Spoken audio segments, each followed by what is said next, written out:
because everything is an ecosystem. And Peter, thank you so much for joining us. I had a spiel, but I'm going to keep it really short so that you can hop right in. Oh, okay, very good. Let me go ahead and give me access to screen sharing, and I'll go ahead and jump right in and make up for try to speed things up a bit too, to make up for some of the time. There is so I'll need access on Zoom for the screen sharing. I'm operating with a new version of Zoom, so I'm just looking for the buttons in a different way. You know where they are? That happens. Did you explain that as people show up, and you might, as people join the session later, come in a little bit later, might let them know in chat if they have questions. You can post questions that we can review later. It's probably best for the timing, unless you need to, unless something's technically wrong. I'll go ahead and speak for about 40 minutes and then leave 15, 20 minutes. I think I tried to speed that up. We'll go for 35 and then try to have us, plenty of time for discussion. So we'll keep an eye on that as well. So let me, it still can't share the screen yet. So. Okay, I'm making you a co-host. There, okay, yeah, that worked. Okay, thank you. All right. All right, hi everybody. This talk is based on a combining of key ideas from the RSD 12 presentations that was actually so extensive it was broken up into 4 talks at 4 locations, as RSD 12 was held in, I think, 13 different hubs. So I attended 4 of them and wanted to have kind of a rolling talk and to also break it out into a series of discussions based on the seasons. While this one is ostensibly about, from the summer, Ecologizing the Future was actually the title from the talk in Monterey, which was from summer. I've included autumn and winter in here as well, because this has a lot more to say, I think, about for the foresight community. With regard, so just I'd introduced myself briefly at the beginning. So I'm now really a full-time professor at Tec de Monterrey. I still hold an associate professor position at OCAD University and keep a residence in Toronto, but I'm speaking to you from Mexico City, where the power is restored. I work in systemic design, which is you can think of it in some applications as complex services, designed for complex systems, and the integration of multiple disciplines that allow us to work in complex system networks, organizations, multi-stakeholder contexts such as healthcare. And so I teach in the Design for Health program at OCAD University, do a lot of work in healthcare. As a co-founder of the Systemic Design Association with colleagues that are still on the board from its founding. And we have our own journal, which is now in its 2nd volume, or its 2nd year and counting, called Contexts, which publishes the work from the RSD symposium, and as well as others in the community. So it really is a systemic design society journal, you could say, but it is open to submissions from everybody. I'm going to start with an introduction to the topic with a reflection on the Tao Te Ching, and this as written by Ursula K. Le Guin's version of it, which I appreciate a lot. It's westernized, but not simplified, and expressed in a way that I think makes it very simple to get the paradoxes here.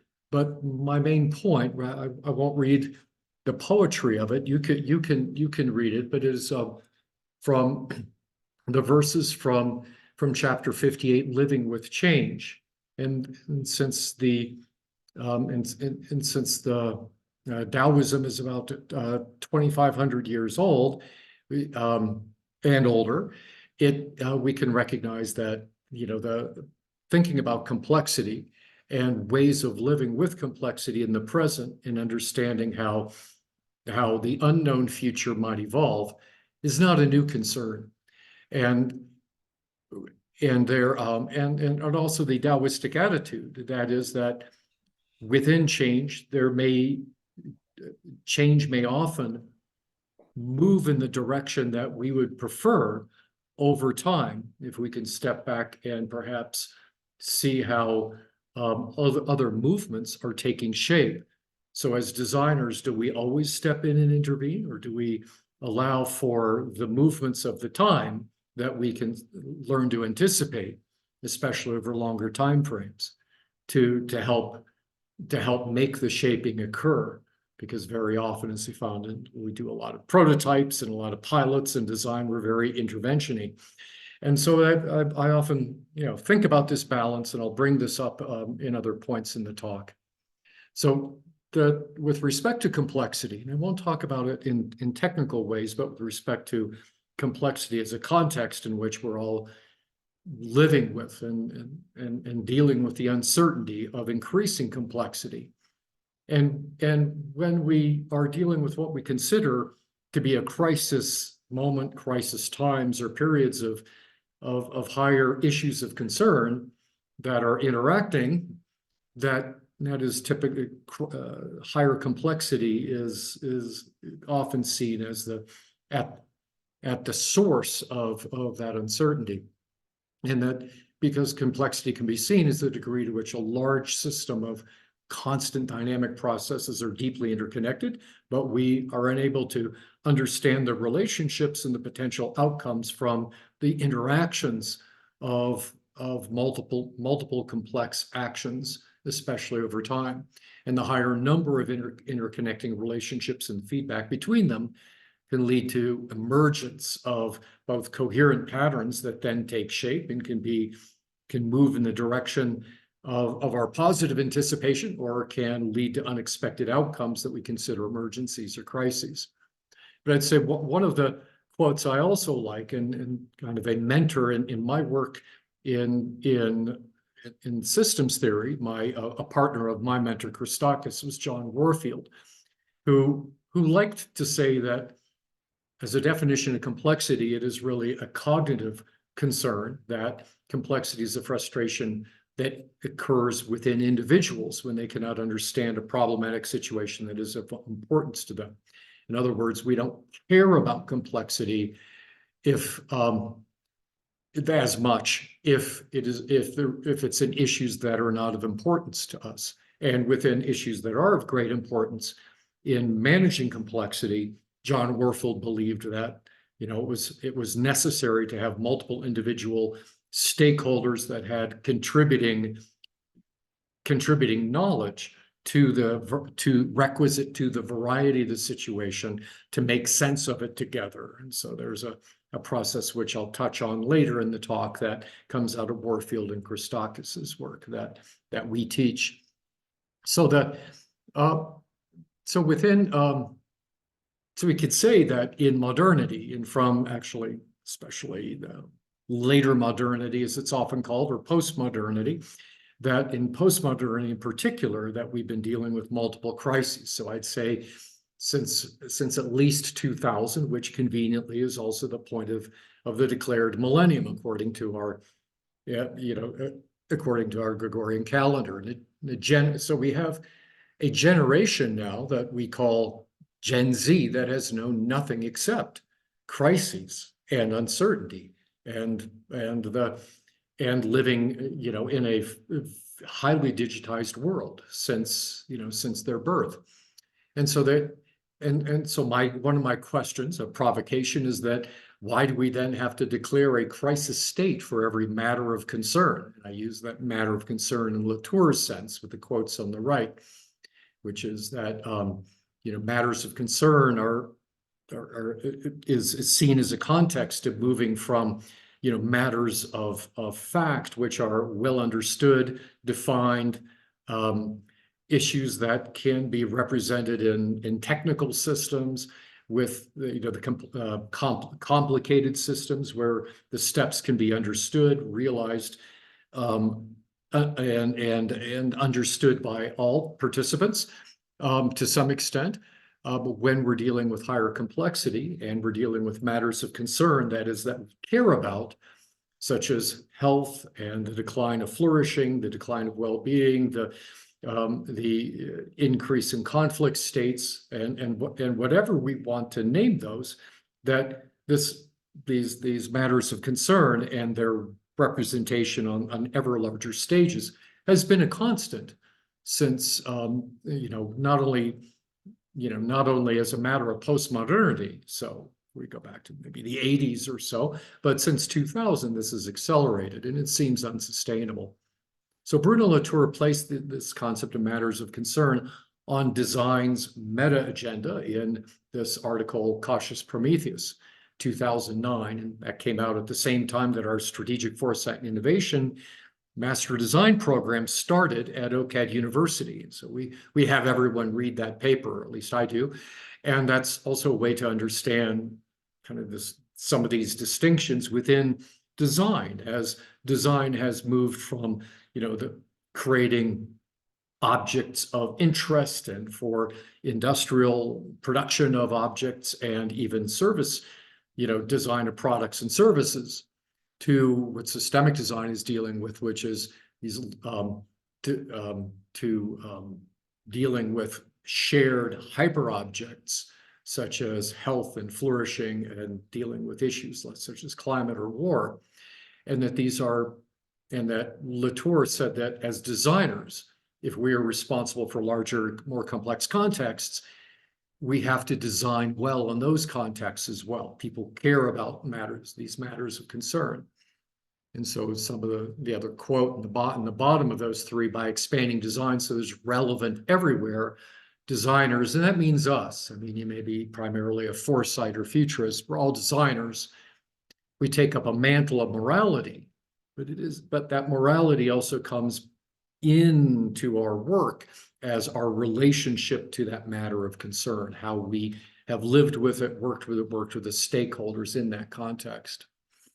And so these are, if matters of concern are complex because they entail the complexity of multiple interactions, many of which cannot be fathomed within the course of our research, and also the continuity of histories from incommensurable actors, which may also now conflict. Why do we continue to frame? So I'm going to talk about different meta narratives and different narratives of crisis, and we're now in the frame of the polycrisis.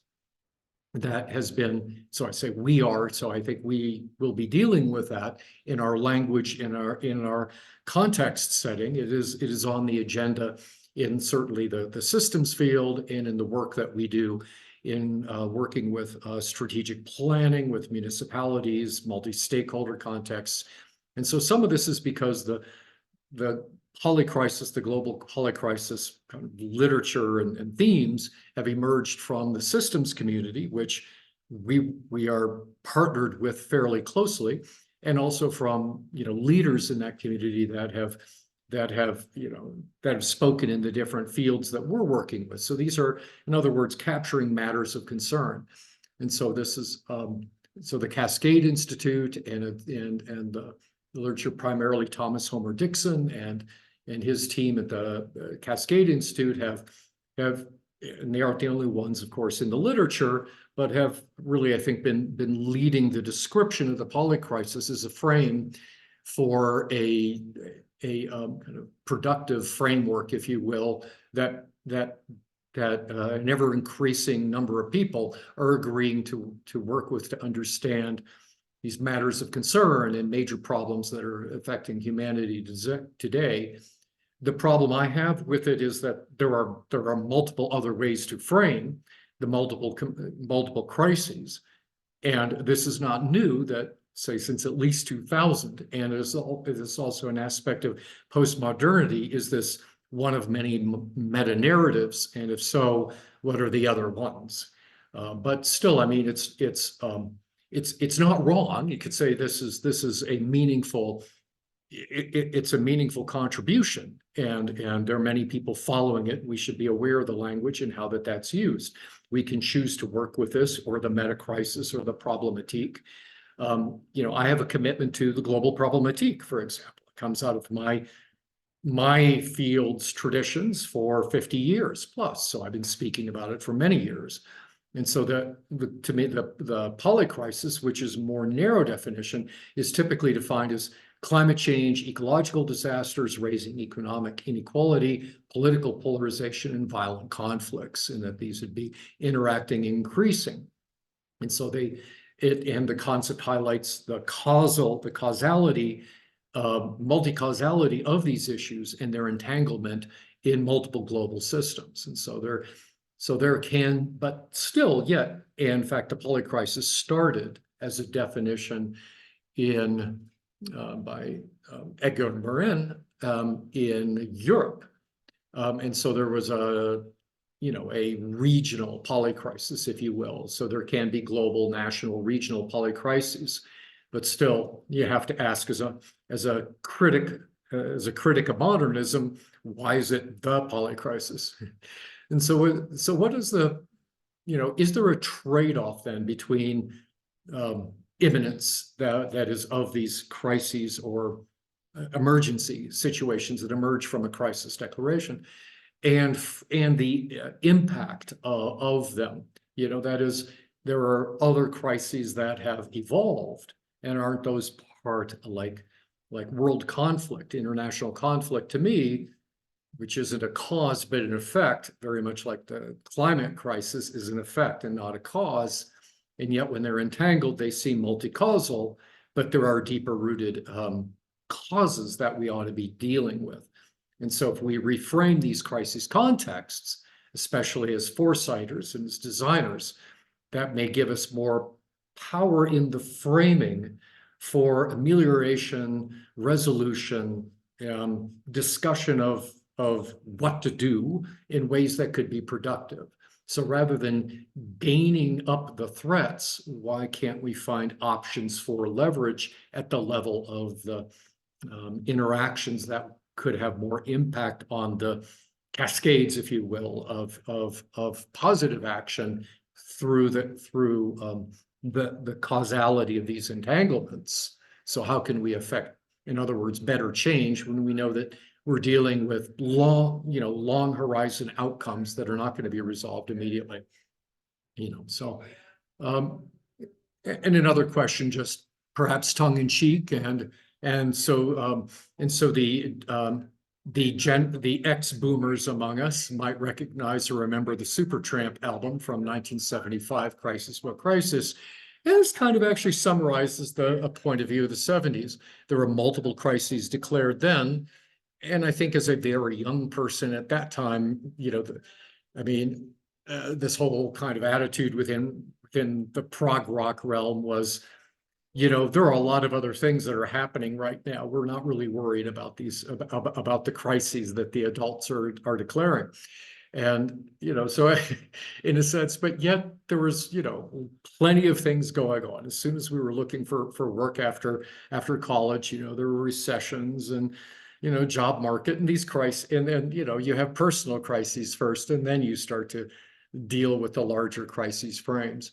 But I would say that, the framing of what counts as the matters of concern is kind of where we start in the framing of these concepts.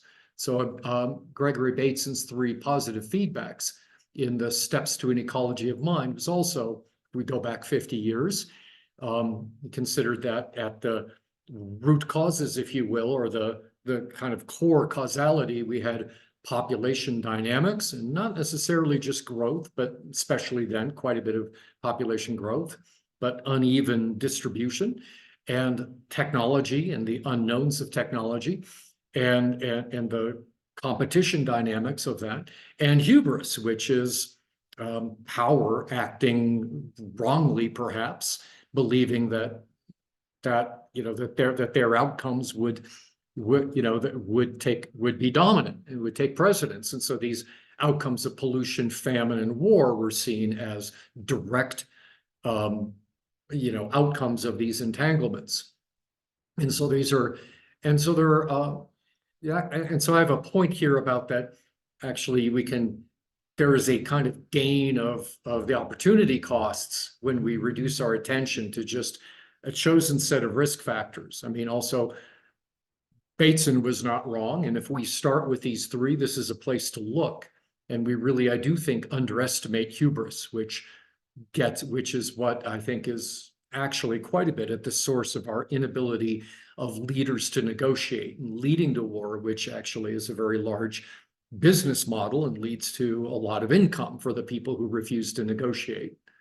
But the hubris and the conflict can continue for a long time, and we can't make them change.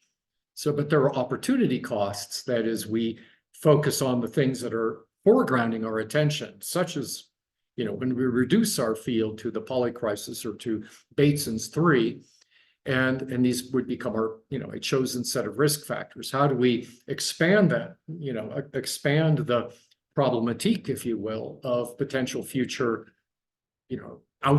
future impacts?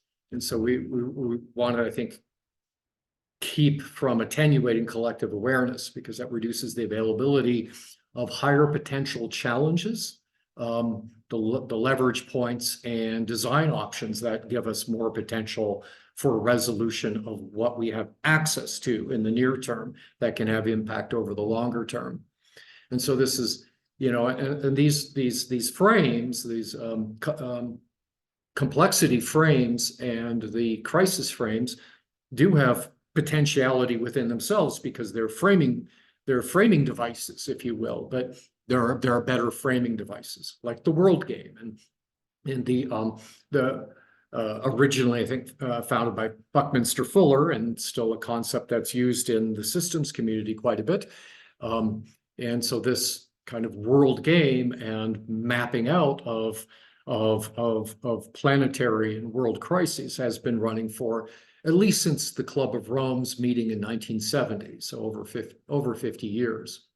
And at the ISSS, that is International Society of System Sciences Conference in 2015, I was naming this kind of this entanglement of messes a mega crisis. I didn't think to call it a meta crisis yet. I didn't think we were at that point. In fact, that was 10 years ago. But the idea was that within the Anthropocene, are we all entangled in a very long crisis? If that's really an emergency, why would we call it that? Why do we want to be in a constant emergency state? As designers, we also want to improve the well-being of people that are making decisions. We want to make kind of a more favorable, flourishing context for our own mindsets and well-being, so that we are not driven by the urgency of crisis to crisis to crisis as they are fed to us through agenda making, but as we can take a step back and understand the causal entanglements and the places to best intervene. And so if this is the case in creating, I guess, well-being, but also hope, and so I'll reference Andy Sterling's work, which I think is really known and under-recognized and cited, maybe because he's written so much. But if Andy Sterling, as well as Joanna Macy and others, have written about the creation of hope being critical as our work in futuring. And as futurists, that, I mean, even the Three Horizons is kind of subtitled by, Bill Sharp and Anthony Hodgson as the patterning of hope. And Andy Sterling also writes about a pluriverse of flourishings, which is how we're explicitly describing our vision. In fact, human flourishing at Tec de Monterrey, the Flourishing Enterprise Institute, the flourishing business model for now 10 years. So there are some very positive attractors and drivers that create a lot of hope and can have potential for significant well-being. But we have to introduce and interleave these with these kind of crisis and complexity scenarios as well. So I think we can harness the fearlessness and the learning experiences of our students, and I say new stakeholders or stakeholders that are coming to us kind of in the trust of the type of engagements that we're able to do, and that we can update our assumptions or theories of change, avoid fixation, and all that. And have that is take maybe more of a leadership approach in working through these frames, become skilled in the language of these different crisis frames. So I need to go through this quickly, but so I'm about only a third of the way through, but this sets up the introduction. I just want to ask some big questions here and show some references that if we look at the polycrisis frame, and I won't go through the details of kind of Adam Tooze's actually very nice kind of causal model of how he sees what's entailed in the polycrisis. But if we go back to original reference, Zeitlin in 2019 is to the EU polycrisis, and it was specified as a multi-level politics trap. So I won't get into that, but that is also what happens is that there are multiple competing crises, then the agenda of what takes precedence in the agenda becomes a political question and not one of making the best or the right decision that might have the most moral impetus or might have the most effect, even if that it may be what is connected to other agendas. And Adam Tooze defined the American polycrisis in the book Shutdown, framed in terms of political economy, which I think is very much where we ought to be looking. And it's also showing up in international relations and policy studies, the Financial Times with Larry Summers. In other words, it's got a very high profile right now. And so so Tooze, at least, is also seeing that this provides the opportunity for policies that can feature innovation, improvisation, and makeshift. In other words, muddling through, or incrementalism as defined by Lindblom back in the late 1950s. Incrementalism is a preferred strategy when you cannot understand the impact of your next steps. So you learn from step by step as you muddle through the crisis. But don't we, of all communities, have the foresight to see what was coming and to be able to create, if you will, better frames and experiences for understanding what we're dealing with at both cause and effect? And speaking of that, our student from OCAD University, actually one of our early cohorts, Kelly Cornett, named her major research project Causing an Effect, where she was where she looked at the Love Canal of Canada, which is actually near the area she grew up in, which is petroleum, where actually petroleum was first discovered in Canada, and goes back as old as the petroleum discoveries in Pennsylvania. And this is now an ecological crisis setting. It's like a Superfund, what we like in the US would be a Superfund site. But don't we, can't we see the outcomes that are going to come out of out of these contexts? This is, our research can present foreshadowing as well as, actual technical trend analysis and descriptions. And so we've had in OCAD's Strategic Innovation Lab, S-Lab, we've had dozens of studies and commissions for foresight and futures work. And our typical mixed methods foresight projects would relies more on trend analysis of the current matters of concern framing of trends that have kind of a nearer point of attack and a sustain into maybe 10 to 20 years. But we aren't generally, I use the problematique, but over a 50-year or longer period, but it's been constructed over 50 years. And so between these, I think we should be looking at mid-range and long-term scenarios to construct, context, which our future scenarios are shaped. And so, and so that if you look at foresight studies, and maybe this will be changing soon, they are typically futures of a context or for a sponsored context, for future of regional transportation, future of climate in Ontario, future of urbanization, and the polycrisis and the mega crisis, as I've named it 10 years ago, are fairly uncommon.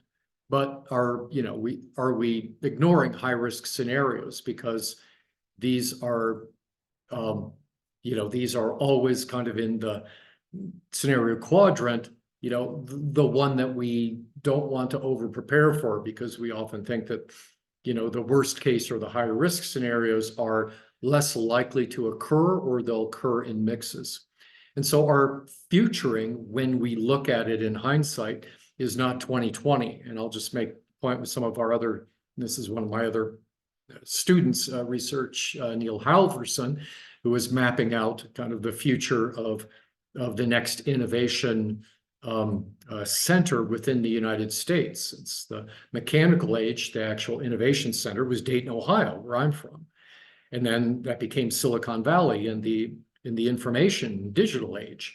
But in the next 50 years, that will also shift. And he was trying to look at Kondratieff waves, Schumpeter cycles, and other cyclic patterns that would show what changes might be likely to happen within Silicon Valley that are similar to what happened in Dayton, so that we could look 50 to even 100 years out and look with real longer range foresight.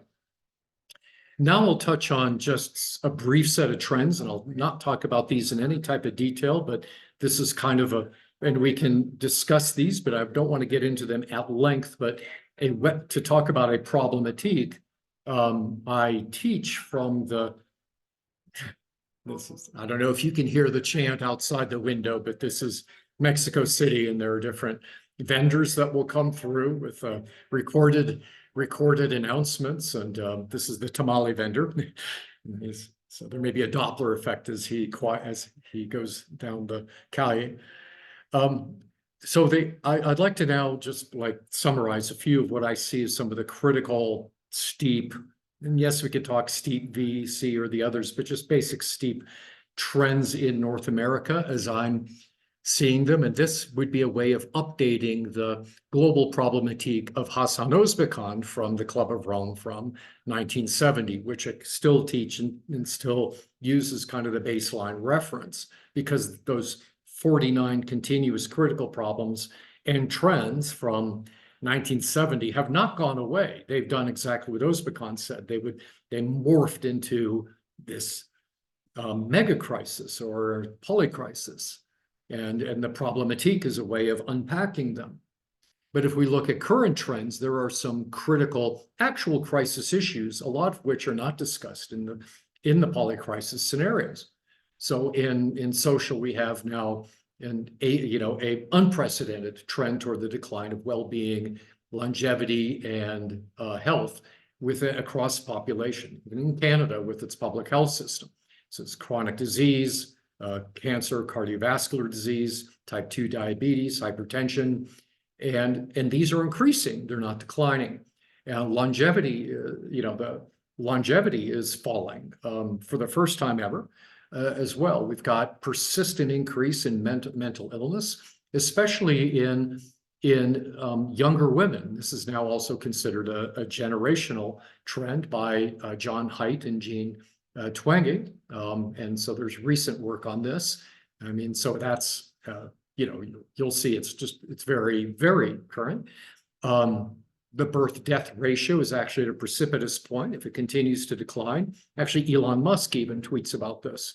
But this popped up in the 2020 census over 2020 to 2021, that there were more deaths than births in the US, and it's falling, and this is declining every year. The fertility rate is below replacement. It's right at about 2. In societal divisiveness is the worst since the US Civil War. And this is defined by Peter Turchin's work, which he foresaw in cyclic history models over 10 years ago. And then he's retired from the University of Connecticut, but he's still working and still publishing on this. And so in Turchin's work, I think very highly of his work, and didn't know it when we were working on the other cyclic models in Neil Halverson's work, but he can show how this is the first peak in 140 years for the political instability that led to the US Civil War, which is based on an inter-elite competition for fewer positions that are available, which is a 50-year cycle. The popular immiseration that occurs when the elites just forget about the people and just compete with each other. And so that is an outcome. And then the political instability has this long and maybe not completely understood trend. So it goes very low for a long period of time and then it just ramps up in a very short period. And then we have technological, economic, ecological, political, but I'll just a couple of other points. In technological, there is a global dominance in at least the US of search, media, surveillance, information platforms. And they do have as a function their surveillance. So this is as well. And so we have to look at it that way. There's a low trust in dominant providers, and persistent privacy and business model issues, and also the technological dominance at the level of actual technology development is hotly contested, and a lot of the repression of Chinese industry right now, and with Trump sanctions against Huawei, were actually because they saw Huawei was already developing chips at the processing chips in their smartphones and other devices for 5G that were already at the level of some of the best US foundries and now 7 nanometer. So they're with the SMIC plant, they're on par with the United States as of this year. And you just can't stop, so now in economic trends, you have, the Bretton Woods US Treasury-based international reserve currency is actually a near collapse. And that's probably really the source trend here. And US finance capitalism, which uses this model, is unsustainable, therefore, because there's not, modern monetary theory is not going to, save us when we're all at 35 trillion, US in national debt. And the Bretton Woods II, as Bretton Woods II since the change of the gold standard, 1972, those institutions are losing their grip, and the exorbitant privilege allowed to the US is declining rapidly. And also, I can't believe I didn't even mention BRICS, but of course, the rise of the BRICS economic model, I meant to put that in there because they're now creating, did I not get that? Yeah, BRICS and political, that is, they're creating what they're calling the unit of currency, which is 30% gold backed, and all the other national currencies within the major countries of the BRICS, the 5, will be part of a basket of currencies, very similar to what the IMF developed with their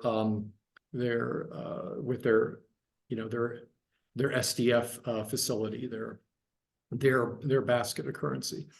Which can be used for international trade. And so other economic trends, average credit card debt in the US is $6,500 per cardholder, labor participations at lows and all that.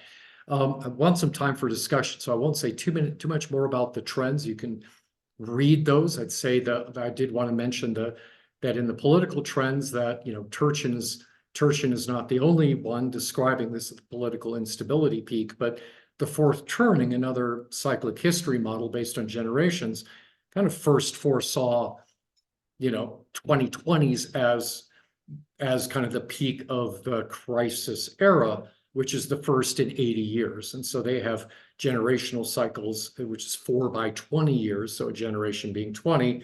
So we're at a crisis every 80 years because people forget all the learning. Your grandparents die and you don't have stories about what you did to save from the last crisis. But, there's a lot more to it than that, of course, but there is this way in which the culture loses its memory and has to relearn its lessons. In the slides, there is a slide on the background of Peter Turchin's cliodynamics and structural demographic analysis. And then now I'll have us consider the meta crisis instead of the polycrisis. So we could have another frame for discussing crisis systemic design in the resolution of these crises, perhaps with less entanglement of the politics over what crises count in the urgency. And so again, coming back to cautious Prometheus, in the design agenda, that is how designers ought to frame things. We have the responsibility to design well for such hyperobjects. So if matters of concern are complex because they contain multiple references, can we use the meta-crisis as a way to then frame kind of above the polycrisis, which is a way of asking questions about the different the meanings of the polycrisis and the issues in that, and how other stakeholders might frame it. And it is really how we think about crises and what counts as an urgent crisis for resolution. And so there's a vital and active discussion among people in postmodernity and systems philosophy right now, with quotes. I think a good quote from Jonathan Rowson in his articles in Perspectiva, which maybe to save time, I'll just let you read it. Meta-crisis being the crisis within and between all the world's major crises. And so it's, in other words, it's the interstitial crisis, the root cause, which is what's singular and plural, and the way we think about it. And so the emergence among thinkers is that pathways to viable futures may depend less on solving any given crisis than freeing ourselves from the hold that the idea crisis has in our minds. And this isn't done by going meta either, and just like, let's talk about, why this is a problem. It's about designing better. And so maybe the meta crisis can help in the ways that we can manage complexity. So our designerly disposition is towards intervention. As we are driven, we're sponsored, hired, convened to lead interventions, workshops, design thinking, systemic design, mapping, and our futuring is motivated by not very long horizons, but by the impact of here and now pain points. That is what we're thrown to be concerned about today, and how that may evolve over time. I mean, I would say most of our futuring is actually driven by near-term concerns and the concern that crises will emerge if they are not well understood. So, but in a long horizon, it can be very like 50 to 100 years. It can be or longer. Can't we take a more Taoist position of not always acting, not always having to just act on what's present, because the present context is the emergence of another preceding horizon, and it's still mostly the effects of preceding causes. And so again, another way to frame that that wu wei, or not acting, would be incrementalism, muddling through complexity. And so this is also seen as by other authors like Hoppe as the tragic dilemma between having an understanding and then trying to shape the world. So a better understanding, maybe we don't always shape, but lead to more understanding. So will our actions be short-sighted and uninformed if we're thrown to grapple with high complexity in the near term? And so let's look at some systemic tools. Design futuring is oriented towards positive disposition, and as well as systemic design to a great extent, as where the disposition of systems thinking, as well as problematizing for amelioration, reducing the impact of causes. And so we can, again, bringing up kind of active hope, patterning of hope, and the generative hope, but also in leverage analysis and the analysis of complexity and of the relationships between complex factors and their relationships in the complex system maps that we often produce, that hope can be a barrier. That is, we hope things turn out, we hope that we have potential to intervene in what we're mapping, but we're often, dealing with, so we have to have some distance from our hope in doing this work as well. So I like to look at a balance between the hope that comes with interpretive constructivism and the hard-headedness that comes with critical realism, a counterbalancing epistemology that you can have in the same room, you can have within the same design experiences. And I think the critical realism, which is how I think China really approaches both kind of Confucian Taoism in the culture, but also that there be we're going to be here for thousands of years. What do we want to do in 500 years? And then there's the, the critical realism of, really working with the capabilities that we have. So I'll just touch on a few methods and wrap it up. And so something just to tell the story of kind of the things that we teach and that we do that work well, I think. So I teach synthesis mapping. It's based on giga mapping from Oslo School of Architecture and Design, Birger Waldson's techniques. And we've developed this as a way to do visual narratives for complex system design interventions, creating different pathways through future challenges. So the last one was in design for health on artificial reproductive technology and the problems it has in Ontario. This one is Pupil Bisht, who's might be really well known to some of you as a really well-regarded futurist when she was in our program, and when they were working on hyperconnectivity and kind of the addictive loops of Netflix, addictive binge watching and such, and their system mapping. There are systems methods that can co-create future challenges. So dialogic design, which is highly structured for creating, this is a problematique on the wall that are generated by the participants in the room.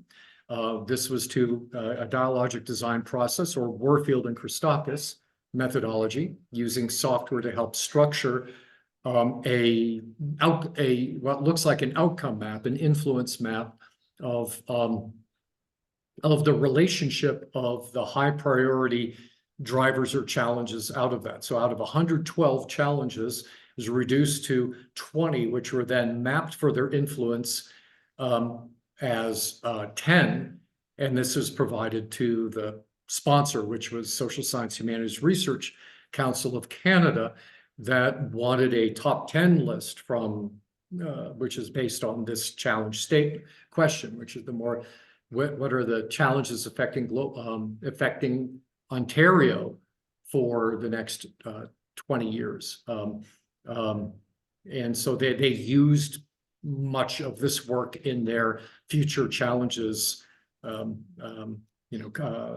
context setting for aligning social sciences research to these challenges, and we were able to say 1 through 10 in order of their leverage on their impact in the system.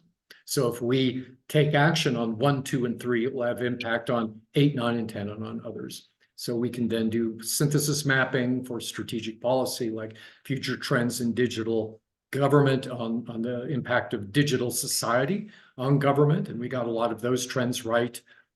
And then finally, in design for flourishing, you can use these tools and the others that you're working with in ways for designing for flourishing for humane civilizations. So this is, I think, the largest hyper object perhaps. And we're now dealing in an evolving world system, which has now emerged as 7 or 8 civilizations, and perhaps more will emerge. And we should see this emergence as a pluriversal, and we shouldn't be fighting bricks, but acknowledging that this is civilizational creation and we should work on our own. It is not a clash of civilizations, but if we treat it that way, then that's what we're going to get. So this is a huge context for pluriversal relationship building, if you will. So I think design foresight can make history in this way, and working through the courses of events. And so we have projects that work at very low levels of engagement with people, like in their community. So value-sensitive design context, we're creating social ecosystems like this other students project, or working with whole regions, bioregions, and their impact on municipalities and communities, and different ways to map those out, and business models for how policies and for will profit that is shared with the ecosystem can be returned back to the ecosystem. So let me end with just kind of a question page that, or maybe some points on how we might have changing mindsets for governance in high complexity contexts. And I tried to go as fast as I could. I know we got a late start, and apologize for the break on my end, but why don't I just leave it here with this slide and ask for questions. And I'm also happy to go late. I don't know if JFS community can keep the room open a little later, but I'm happy to stick around and answer questions as long as there are. Oh So yeah, thank we you. can absolutely keep the room open. I know that some folks may have to jump, but I personally wanted to see almost every one of those slides, great detail. So maybe we should just open the room for questions and see what emerges. And feel free, if you're feeling shy, to pop your question in the chat as well. And I'll make the slides available later. Like if this was a class, I would have shared them in advance. I don't mind if a handful of students are reading ahead. But I realize I covered a lot. I hope the main points are really clear, because I think I emphasized that, yes, we can do some things about this, and it's a mix of disciplines and different ways of thinking about our disciplines. And what are you, maybe I can ask you, what are you working with right now where some of these ideas actually might be used in a provocative way? Are you working with framing contexts right now where you could use some of these tools? Can I ask a question? Hey. Go ahead. Okay, thank you for your very good presentation. I just wanted to address regarding to national foresight, as you addressed in your presentation. I finished my PhD in foresight and future studies, but at that time, like 8 years ago, I started to do consulting services for the government, not here in one of the Middle East countries, because they wanted to run a national foresight. But as far as you know, that till now, it's less than 10 countries they have a national foresight program. Do you think that is it right now? Because after COVID, the globalism is kind of ruined, and is localism. Every country is thinking about themselves. Do you think it's too late for the countries to define a new national foresight programs? Or, for example, they just scatter the subject, the issues, the crises just one by one, and they just target them by any like foresight project for each crisis? I mean, I want to know, it's like, it's better to be centralized, because at the end they should, I mean, the problem is like policy integration, because the result of foresight should be go to the policy integration. And yeah, I think I even tried to make that point about the policy integration somewhere. I might have tweaked the language some, but I would agree with you there. Where I would say is that, well, you might be familiar with Jerome Glenn's platform, the Millennium Development Project, and that program, which is actually aggregating trends and defined contexts from, I don't even know how many countries now are part of it, and that's been going on since the late 90s, right? So the development of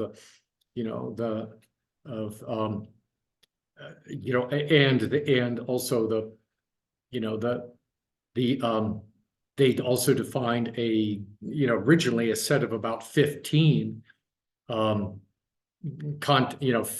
15 issues in their version of the problematique, if you will. And so there have been attempts to create more of a centralized approach. And so people maybe you're also working with that platform, although it may not have the same currency as it might have. I know, 2010, 2015, it was still really growing.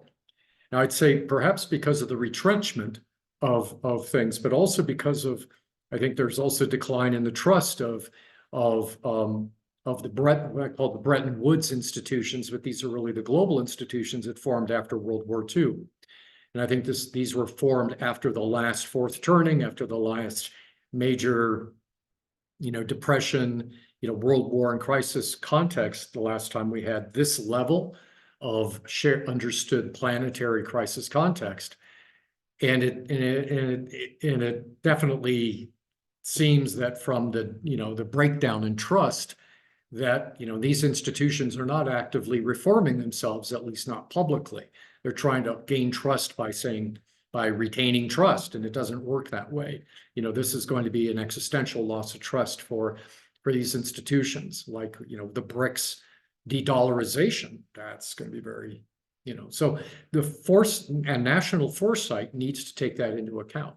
And national foresight and it could be based on the Millennium Project, but national foresight needs to consider their relationship to emerging new institutions such as BRICS, whether they're going to be in it or whether there is a future in IMF and financialization, or will financialization lead to hyperinflation and to lead to worsening outcomes? I mean, if each country can do that because they have their own stakeholders for that, I would say also that for the planning, that there is a visioning and a planning process, and a lot of the visioning may actually be internal and not, a lot of the work may not be released to the public. So like the Canadian Foresight platform, Policy Horizons, just held its Futures Week last week. It was brilliant, 3 days, panels, and I think really brilliant discussions. Of course, they aren't sharing everything, but they're sharing it in a way where they're actually sharing what Canada is doing and sharing it openly and getting a lot of feedback. I think what Canada is doing with Policy Horizons is really what a lot of countries ought to be doing. Okay, we have a bunch of raised hands. Esme, I think you were first. Hi, I just thank you. That was so helpful, and love to see the slides after, because there's a lot to digest. But thank you. That was phenomenal. I just wanted to come back with your question about is this helpful for people that are for us? And so in my world, working with public sector institutions and community organisations at the intersection of a lot of what they use the language to describe a crisis, and I think there's something really interesting for me about how that narrative plays out in terms of people's agency, which seems to be at the heart of some of the things that you're talking about. Kind of what is our agency around kind of engaging with change. And I thought it was really interesting there was one of the competencies, or one of your top 10 about, and maybe misremembering, about the fear of change. Something's come out, or one of the slides about that kind of fear of change. I thought that was really interesting. Yeah. But I think that somewhere that and what you're saying, that was in the shirt, actually. Yeah, those are the problems. That's what's preventing us from achieving the different progress in the various outcomes of the matters of concern. It seems to be this interaction that somebody's put in the chat as well about not diminishing the context of a crisis, which we don't want to diminish by kind of saying it's a relative description. And yet, how do we perpetually remaining in that state of crisis is a barrier towards institutions thinking and noticing and being, what is it that we need to do, that heightened state of anxiety. So I think there's more to explore, and I think it's really interesting to say, does this meta crisis kind of terminology help us stand back from and think about what is occurring?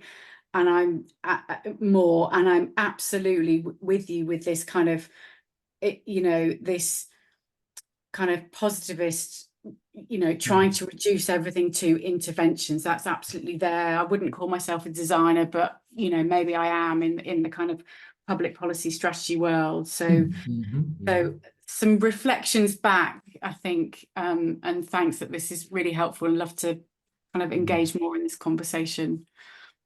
No, thank you. Thank you for the comments and reflection, Esme. I'm really familiar with, if you're with the UK, judging from your accent too, I'm familiar with also the UK policy labs, and have colleagues that have worked with and set those up. Also a lot of service design work is also done below the level of this kind of work.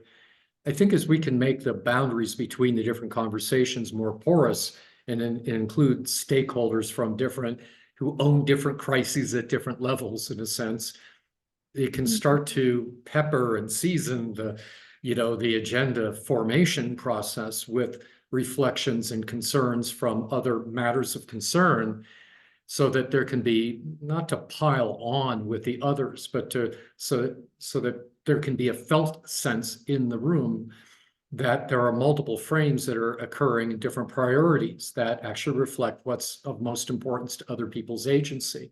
When we try to either subvert or to channel those concerns into the ones that we have, that we have the remit to address, we may actually be losing, be losing some of our constituents, as they will continue to be interested in what, is of concern to them.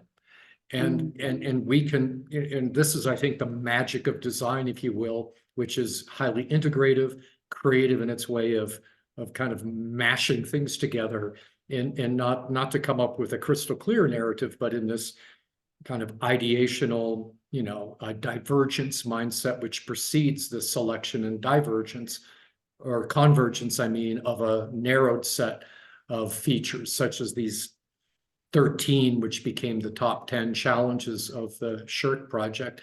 This was definitely a narrowing of, the 112, but there is huge agreement among, most of the participants, the 25 or so participants in the room, that these actually did reflect their understanding and their mindset of perhaps even causal relations. And the reason I'd say that overcoming fear of change, if you see the map, and it's not this one, I don't have a picture of it in these slides, but it looks like this, where the overcoming fear of change is directly in the center. And these three, or these four challenges go to it, and then it is a choke point, and all the others come out of that. So if you can address overcoming fear of change, you have to do that in order to accomplish the other outcomes, to have positive outcomes in the other challenges. And that's the story that this type of mapping can tell.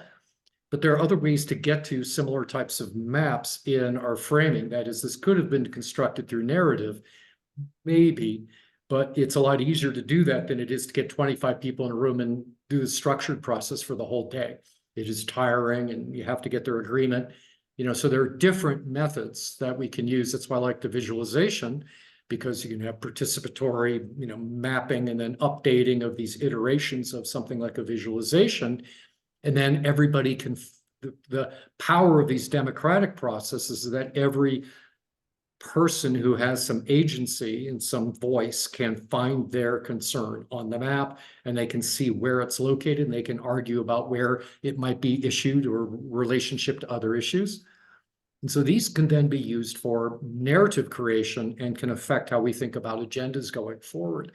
So there are also ways in which the designers can take a long reflection. That is, by designers, I mean those that convene, set up the structure of the workshop, have teams that can create the visuals, and then also kind of show and share how you would think about these. And, this map is from more than 10 years ago now, and it's been, republished a lot.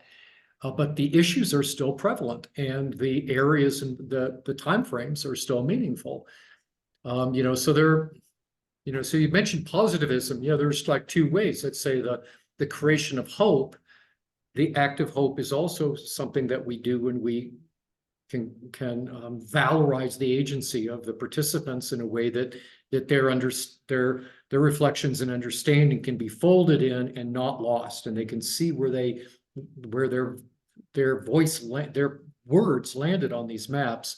But it's also a reduction in the positive, the kind of reductionistic positivism that needs to have, direct pathways forward and things. So I think these first two questions actually tie together very well, because I think the national foresight programs ought to be, doing these types of events and methods kind of continuously to explore, different scenarios, and to continue, having these conversations, because as we all know, it's the planning process that leads to success, not following the plan as stated. For sure. I think we might have to switch to a lightning round and just have a couple more questions. Okay. But Yeah, fine. so, I mean, against all complexity, right? Yeah. I hope we diverged before we can converge a little bit again, but Mac, you've had your hand raised. Hi, yeah, thank you, and thank you, Peter, for the presentation. Your discussion on crises got me really thinking, because we're coming up on hurricane season where I live in New Orleans, and we have a lot of we have multiple crises that are slow moving, which I kind of like the resilience language about kind of slow moving cycles and fast moving cycles. And then we have urgent crises like hurricanes that we may have this year, which usually which can be accompanied by 150-mile-per-hour sustained winds and large walls of seawater moving inland. And this language is tied to our ability to get insurance claims and the government's ability to actually issue funding and resources to our region. And I just wanted to kind of bring the very important conceptual and philosophical thoughts around this down to kind of how it works in the day-to-day of my life. And yeah, so I put it out there. Is it to your thoughts about if everything is a crisis and crises are a norm, then what is a crisis now? How are we thinking about that? Mac, I think that's a really important distinction, and why I wasn't going to attempt a definition of emergency or of an official crisis as well, which might be declared. And I think that if we go back into modernity and not postmodernity, we'll see that I think those definitions are much clearer, and what was acted on, I think also because our resources were thought to be perhaps more limited. And so we really had to act within the envelope of time, of life-saving, of criticality, and of resources, of monetary resources provided, like in your case, money to a region for, repair and life-saving. And I think both postmodernity and hubris and multiple crises that have multiple champions, if you will, has created this kind of postmodern mess of the poly crisis, which is going to make arguing for our crisis to be harder. I think it would be good to have a return to definitions for those which are critical emergency situations in the near and now, as opposed to longer complex concerns, which might be part of the problematique, the poly crisis, or the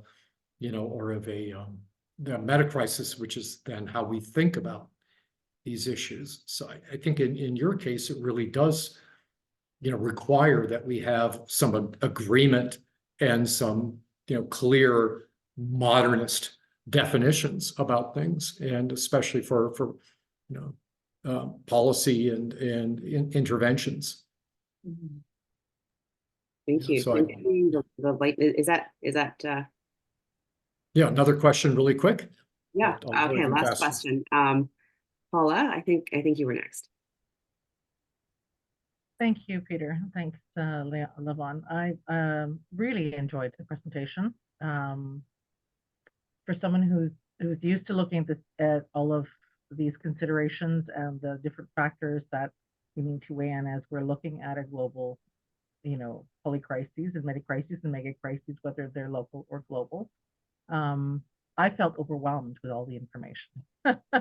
So I'm thinking about the average person who wants to look into participatory futures as a career, or as a way of becoming more involved in their community by utilizing these methodologies to be able to then really look at the possibilities for their communities or their regions or even their countries. How would you encourage these people to broach the subject, and especially if on the horizon there still is what you have mentioned, the possibility of mega or of poly civilization? Yeah. So that's another layer in the complexity there. It is. No, that's why it took four different talks of about an hour period, so 45 minutes each, Mhm. to go over most of what you've seen in, much less time. But Mhm. also, I realize I compressed it for an audience that may also have some Mhm. relationship to practice. Yeah. In ways of like questioning, how do we apply this in practice? So I think the kind of definitions that I'm exploring can Mhm. certainly be created from a designerly perspective into a much shorter series of kind of provocations and kind of an overall frame of, you'll be hearing about the polycrisis. This is what it means. There are philosophers talking about the meta crisis, which is really, not to be discounted, but it is like, how do we think about these crises, which comes into, then we can actually do futures and design, systemic design mapping and studies. And those workshops and interactions can then be tailored to the audience. So if I refer to my colleague Stuart Candy's work with experiential futures, it might be appropriate in some settings to actually be very creative and actually set up a couple of different rooms with different scenarios out of the polycrisis that have played out and that have entangled together in 20 years. And now people can then, instead of seeing the slides and getting in their heads about it, can kind of either act it out or be part of a scenario and actually be part of it. And then we can come back and then discuss more and then maybe have a way to show a map. And, we can design different methods and use multi-method approaches that are appropriate for our audiences. And this is what I'm trying to get to in the last few slides. And I know I rushed through them. If you get the PDF, which I'd send on to, which, I've sent on and I think, yeah, so Levon, Edward will probably forward to you on request or make available. You can see some more details on some of the things that we've done and used. And I think that's kind of the answer, is this designing the experience for the learning and understanding that is appropriate. And for our audience, I think it's okay to be overwhelmed at first and to go, where are some of these pointers? Which, what do I think about, Latour here and postmodernity? Does that really have, is that important? And I think it is, because I think that's why we've got like a mess in our community, in our way of communicating, is that it's become all entangled. And so we need to use design to make what's salient, and to be able to talk about what the matters of concern are. Thank you. I appreciate that. My own interest in participatory and intercultural conversations and fora it always have me thinking, well, how do I take this and then parlay that into an every person's way of viewing the world. And so thank you. Perhaps future conversations around this. Yeah, I'm happy to follow up with people too. Yeah, if you have, especially after you see the PDF, yeah, where to find me. If the recording is made available, that would be great too. Yes, we will make the recording available. Thank you. And I think this might be a great time to post the links to all of our material in the chat. We've got a YouTube where we make all of the recordings for our sessions available. We've got a Discord channel where we have a book club and discussion as well. And of course, if you want to be added to the to our email list, we meet monthly and would love to have you join us for any sessions or all sessions. I'm afraid, and I'm so sorry to say that we're out of time for today. Thank you so much, Peter. That was incredibly thought-provoking and complex, and I feel like there's so much left to discuss. I even wonder if if you're amenable, there might be like another session. I feel like we could talk for hours. Anyway, yeah. So an AMA could be forthcoming without a whole lot of preview. Yeah, have people read the deck. I wonder how we should make the slide deck available. If you want to pop your email into the chat or privately send it to either me or to Ed, we will make sure that you are connected with the slide deck. And Peter, does the deck contain a way to contact you if there are any other questions? Oh, I don't know. I don't know. I'm pretty findable though. It's pjones@tech.mex. or ocadu.ca. So at either of those schools, it's just P. Jones, but yeah. Got it. Okay, I'm going to Under- give one more minute to Or LinkedIn, yeah. right to message me or Ed if you would like to receive the slide deck. And now you know how to contact Peter if you have more questions. Right, Peter, perfect. And Thank you, Mike. Peter, My contacts did are in you the have chat. did you have a Dropbox or some sharing files like that we could post up? Oh, for other things? Well, on design, more articles, you know, as a professor might, on website, designdialogues.com. So there's a publications tab there. Yeah. that's right. Peter, you've got a website called designdialogues.com, right? Okay. Yeah, I didn't mention that. So there's, yeah, all the peer-reviewed publications are there, and then there are other things that might be less findable, but those are, you know, those are the actual articles and things I reference a lot. But other than that, I tend to just give the PDFs away and see who finds them. Yeah, well, I'm definitely signing up for that. Okay. So Peter, thank you so much for All right. joining us. Really appreciate it. And for Thanks for your attention. And it's nice to hang out for a little while afterwards. It's a little more relaxed, and those are great questions. I appreciate your attention and participation today. for the Take Journal care. of Future Studies, Community of Practice. That was Peter Jones on ecologizing the future. Take care, everybody.